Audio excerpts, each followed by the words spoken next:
good day to you all. Thank you for joining us again to yet another episode of Family Affairs Monday. Our desire as a College of Marriage, Parenting and Family Affairs is for people to enjoy family life. Today our focus is on part 2 of building a great parent-child relationship. And the focus is actually on open communication. But before we do that, we want to recap on part 1 where we spoke about the importance of parent-child relationship. What we discussed then was first of all defining parenting, where we mentioned that parenting is the process of promoting and supporting the physical, the emotional, the social, the behavioral, and the intellectual development of a child from infancy to adulthood. That's what we discussed. We also mentioned that why that is important is that when you build a great child or parent relationship, you will enjoy the end product. You will have a child that you want, and the child will have a good relationship with the parent. So it's good for both the child and the parent. And also mentioned that it is also something that will help you enjoy the process or the journey to that end product. Your relationship will not be frosty, will not fight one another. And it's something that is important for us to understand. There is no need for parents and their children to be fighting one another. Today, so we are focusing on part 2 of building great parent-child relationship. And today we're focusing on issues to do with open communication as an enabler of having a great parent-child relationship. And what we'll cover today is the following. Number 1, what communication is. Number 2, why communication is important. And number 3, what to communicate to each other as a child and as a parent. And number 4, how the communication should be like. So let's begin by looking at what communication is. So I like the definition by Ted Tripp. Dr. Ted Tripp, in his book Shepherding a Child's Heart, gives this following definition. It says communication is the art of expressing what is in my heart, and then of listening and hearing to understand completely what another person thinks and feels. And that's very important. So the art of expressing what is in my heart, and then hearing completely and understanding what another person thinks and feels, and that's communication. And that's very important. So what we are saying is this: if you are to have a great relationship between you and your child, or as a child between you and your parent, one thing that is important is for you to be able to hear what your parents want to say if you're a child, or hear what your child is saying if you're a parent.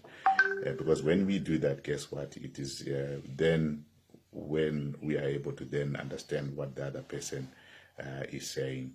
Many of us, we concentrate so much on talking and wanting to be heard without wanting to hear what the other person says. So that is something that is very important as a start.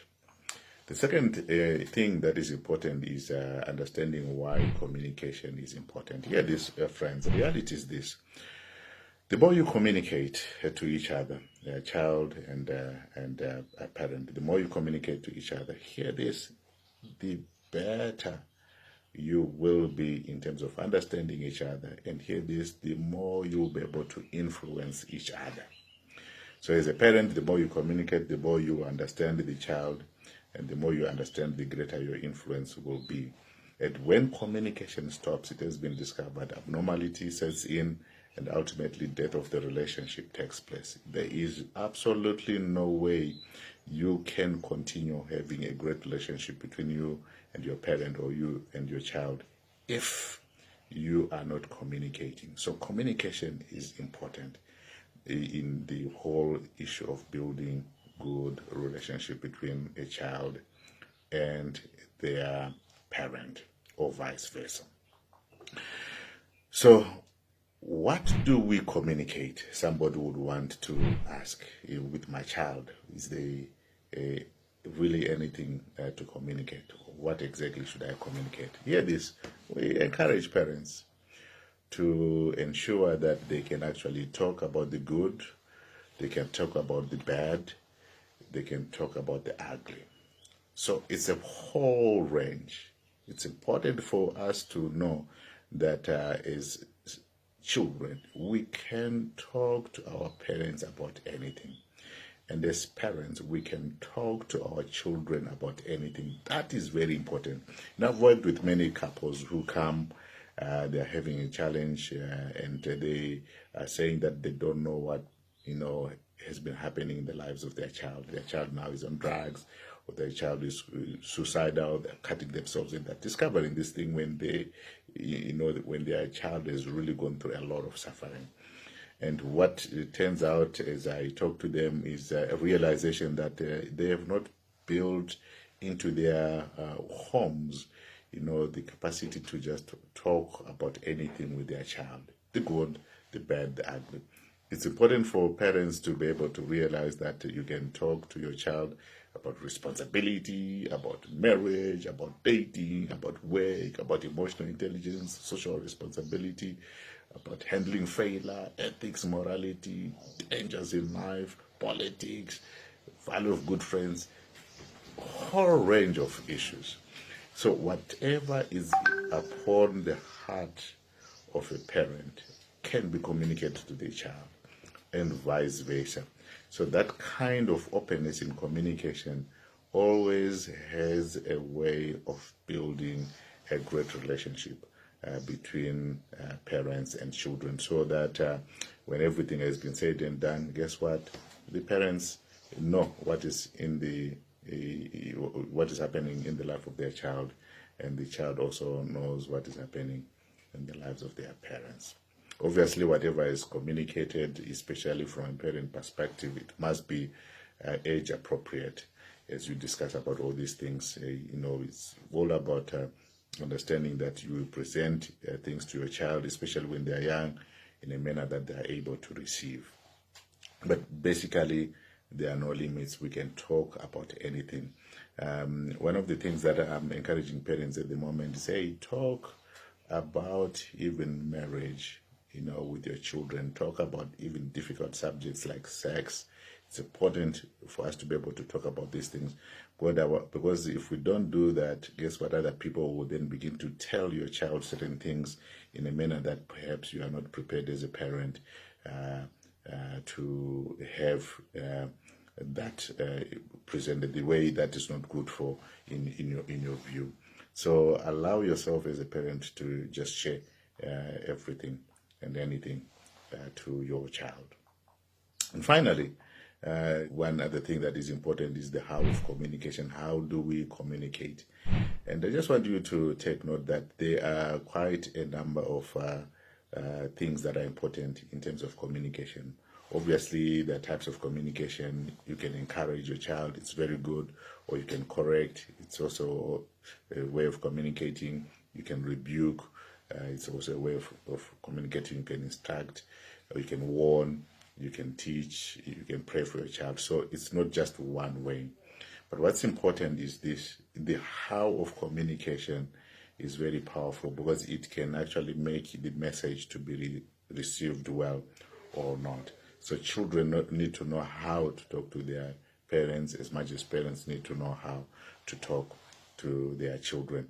The reality is, what is important, the basic guideline of communication is where there is no anger, where the emotions are controlled, where, as we are speaking to one another, we are respecting. So parents can actually respect their children as much as children are expected to respect their parents. So the how of communication is very important. The thing is this: if you are a parent, I normally say to parents, be available when your child wants to talk to you. It's very important as part of the how of communication. Give your child your full attention when they are talking to you. It is also very important. Listen, so don't lecture your child. Ask open-ended questions is to help your child to actually process and say what they want. And it's important for the child as well as the parent as well to paraphrase or clarify what their child is saying, so that there is a proper understanding of what they would have said, understanding in terms of content and understanding in terms of emotions. So these are all part of the how of communication. So being available to one another, so it's about all creating time so that you can listen to each other, ensuring that we give each other full attention when we are speaking is very important. And it's not about lecturing. It's all about ensuring that we are creating this opportunity to engage.